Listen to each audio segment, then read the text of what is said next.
The new reference book, Secrets of the Sith, is an in-universe guide to the dark side of the Force, written by Darth Sidious himself. In it, he discusses the ritual that allowed him to survive his death on the second Death Star, transference. This dark side power has been in Star Wars for 30 years, since Dark Empire came out back in 1991, so let's talk about its history in both canon and legends. According to the book, the Sith sought a way to cheat death and achieve immortality. Sidious says that his master, Darth Plagueis, was the first to do so.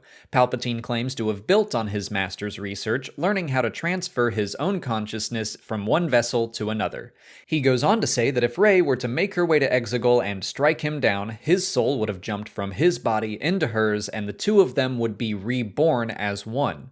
That all lines up pretty well with the Legends version of the power, referred to as transfer essence. The first time we saw its use was when Palpatine hopped his spirit into a clone body in the comic Dark Empire, which I already mentioned. So basically, what we see in The Rise of Skywalker. Using a clone or inanimate object was the safest bet for a transfer because there was no resistance, but it was possible to attempt a transfer into another living person.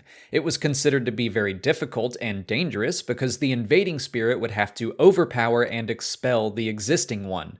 Darth Bane attempted to transfer his spirit into his apprentice's body, and even he was unsuccessful. There is an argument to be made that he did it, but the author of that story, Drew Karpyshyn, claimed that was not his intent.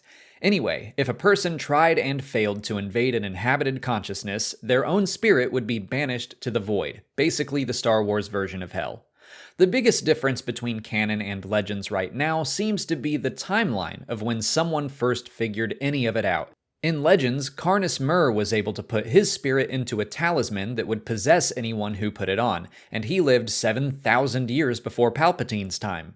Darth Anderu was a Sith Lord that recorded information about essence transfer into his holocron, which eventually made its way to Darth Bane, who became obsessed with learning the power for himself while his body began to decay. Vitiate had several different bodies during the time of the Old Republic. But in Secrets of the Sith, Palpatine claims Plagueis was the first to figure it out. I think he is specifically talking about moving one's consciousness from one living body to another, because in the same book, Sidious talks about the helmet of Lord Momin, which works almost exactly like the talisman of Carnus Mur. It makes sense. I don't think Palpatine had any interest in living out eternity in a hat or a necklace, just hoping someone would put it on so he could possess them. He would want to keep control of an actual living body so he could keep some autonomy. But I feel like all of this raises the question again, is Palpatine still alive after the Rise of Skywalker? Could he have transferred his essence again? I do have to say, it's possible, but I really think it's unlikely. The facilities on Exegol looked like they were wiped out. Part of the reason the Final Order began when it did was because his body was decaying and he was running out of options. Could he have had another contingency facility on some other secret Sith world?